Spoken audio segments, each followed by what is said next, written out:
പണ്ടൊക്കെ എന്ന് പറയുമ്പോൾ നമ്മൾ പ്രണയിക്കുന്നത് കത്തുകളിലൂടെ, അതേപോലെ കണ്ണുകൾ നോക്കിയിട്ട് അങ്ങനത്തെ ഒരു ദിവ്യമായിട്ടുള്ള പ്രണയമായിരുന്നില്ല. എനിക്കൊരാളോട് ഇഷ്ടം തോന്നിയിട്ടുണ്ടെങ്കിൽ ഞാനത് പോയി പറയും. അവർക്കത് ഇഷ്ടമല്ല എന്നുണ്ടെങ്കിൽ നമ്മളോട് പറയുമ്പോൾ നമുക്ക് കുറച്ച് സങ്കടമൊക്കെ ഉണ്ടാവും. ആ റിജക്ഷൻ നമ്മൾ അക്സെപ്റ്റ് ചെയ്തിട്ടുണ്ടായിരുന്നു. പക്ഷെ ഇന്നത്തെ കാലത്ത് അതൊക്കെ കുറേ മാറിയിട്ട് നമുക്ക് റിജക്ഷൻ അക്സെപ്റ്റ് ചെയ്യാൻ പറ്റാത്ത രീതിക്ക് എത്തിയിട്ടുണ്ട്.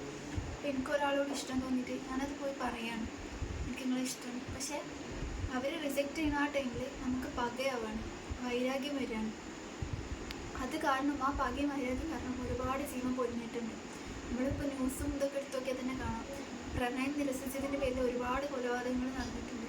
ആസിഡ് ഒഴിക്കുക, അതേപോലെ തന്നെ പെട്രോൾ ഒഴിച്ച് കത്തിക്കുക, കുത്തി കൊല്ലുക, ഒരുപാട് പേരുടെ ജീവനാണ് ആ കാരണം കൊണ്ട് പൊലിഞ്ഞിട്ടുള്ളത്. നമ്മൾ എല്ലാവരും നോ പറയാൻ പഠിക്കുക. നോ പറയാൻ പഠിക്കുന്നതോട് തന്നെ നോ അക്സെപ്റ്റ് ചെയ്യാനും പഠിക്കാം.